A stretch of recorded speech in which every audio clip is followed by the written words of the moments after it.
ကန်းနာတွေရဲ့ကျေးဇူးတော်ကြောင့်တန်ဆင်းရဲ့တရက်ကနေကင်းလွတ်သွားခဲ့တဲ့မန်ယူ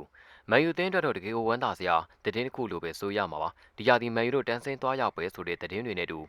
မန်ယူသင်းရဲ့မပေးစရာရက်တီမှုဟာတော်တော်လေးကိုစိုးရိမ်စရာဖြစ်ခဲ့တာပါမန်ယူသင်းတန်ဆင်းမစင်းဆိုတာမပြောတတ်ပေမဲ့မန်ယူတို့အဆင့်ဆက်လေးတွေရောက်နေခဲ့တာကတော်တော်လေးကိုအခြေအနေဆိုးပါတယ်မန်ယူလိုသင်းကအဆင့်ဆက်လေးကိုရောက်နေတဲ့ဆိုတာကြီးကတော်တော်ကြီးကိုစိုးဝါးလွန်းပါတယ်ကွာဆိုပြီးပြောရလောက်အောင်ပဲမန်ယူဟာအတော်လေးကိုစိုးပြတ်တက်နေခဲ့ပါတယ်ပြီးခဲ့တဲ့ညကလည်းမန်ယူဟာအမှတ်ပေးစရာရဲ့အဆင့်18နေရာက Wolf အသင်းကို Old Trafford မှာခေါ်ပြီးတော့တီးခန့်ခဲ့ကြတာဖြစ်ပြီးသူတို့ကခေါ်ပြီးတီးခဲ့ကြတာမဟုတ်ပဲခေါ်ပြီးကိုတီးခန့်သွားကြတာပါမန်ယူသင်းဟာပြီးခဲ့တဲ့တစ်ပတ်ကလည်းငှက်ကြားတွေရဲ့စိတ်ကြီးဖက်မှာ Special ခေါ်ပြီးတော့တီးခန့်ထားရသလိုအခုလည်း Old Trafford ထိခေါ်ပြီး Wolf အသင်းကိုတီးခန့်ခဲ့ရတာပါမန်ယူနီးပြအမိုရီရဲ့ယူရိုပါလိကိုအာယုံစိုက်တော့မှာမို့လူငယ်တွေကိုနေရာပေးသွားတော့မယ်ဆိုတဲ့စကားကိုပြန်ပြီးတော့သုံးသပ်ကြည့်ရင်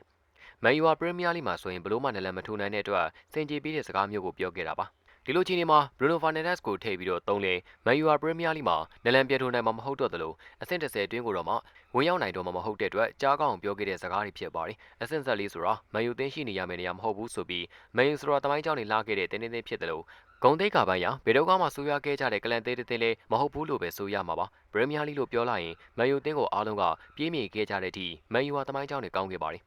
အဲဒီလိုတမိုင်းကြောင်းလာခဲ့တဲ့အသင်းကအမြဲတမ်းစစ်တစ်မှာရက်တည်နေရမယ်လို့လည်းမဆိုလို့သလိုအစင်လင်းတင်းဝင်ရောက်ဖို့လေရုန်းကန်နေရတဲ့အခြေအနေမျိုးမှာရှိခဲ့တဲ့ဆိုရင်တော့မှတခါတလေဖြစ်တတ်ပါတယ်ဆိုပြီးဖြည့်တွေးလို့ရအောင်ပဲ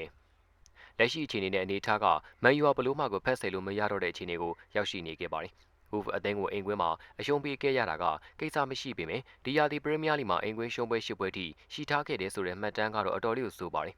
Old Trafford ဆိုတာပြန်ပက်တိုင်းအတွက်ငရဲတွင်းလိုဖြစ်နေခဲ့တဲ့နေရာတစ်ခုတင်မင်းကရင်းဝါစီပို့ဆောင်ပေးနေတဲ့ရဝုန်းဖြစ်နေတမိုင်းကြောင်းလှခဲ့တဲ့နေရာဟာအခုတော့ပြန်ပက်တိုင်းအတွက်ထိတိုင်းကျဲလို့ရနေတဲ့နေရာကြီးတစ်ခုလိုဖြစ်သွားခဲ့တာပါ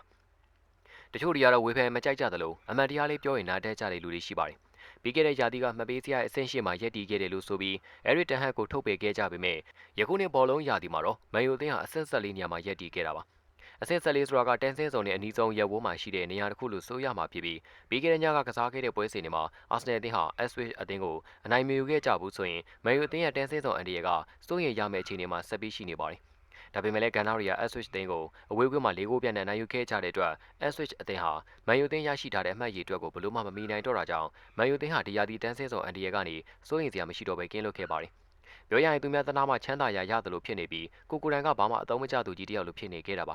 မန်ယူသင်းအနေနဲ့ဒီရာသီယူရိုပါလိဖလားကိုမဖြစ်မနေရယူသွားဖို့တော့လိုအပ်နေပြီးတကယ်လို့ယူရိုပါလိဖလားကိုသာမရခဲ့ဘူးဆိုရင်လာမယ့်ရာသီဥရောပပြိုင်ပွဲမှာဝင်ရောက်ရှင်ပြိုင်ခွင့်ရမှာမဟုတ်သလိုအဲ့ဒီလိုခြေနေကိုရောက်ရှိသွားမှာဖြစ်တဲ့အတွက်လေကစားသမားတဲ့ခေါ်ယူမှုအပိုင်းမှာအနေငယ်အစင်မပြေစရာတွေရှိလာနိုင်ပြီးဒီလိုတွေနဲ့ဆက်ပြီးနှစ်ပါးသွားရအောင်မယ်ဆိုရင်လာမယ့်ရာသီတန်းပါဆင်းသွားရပဲရှိပါတယ်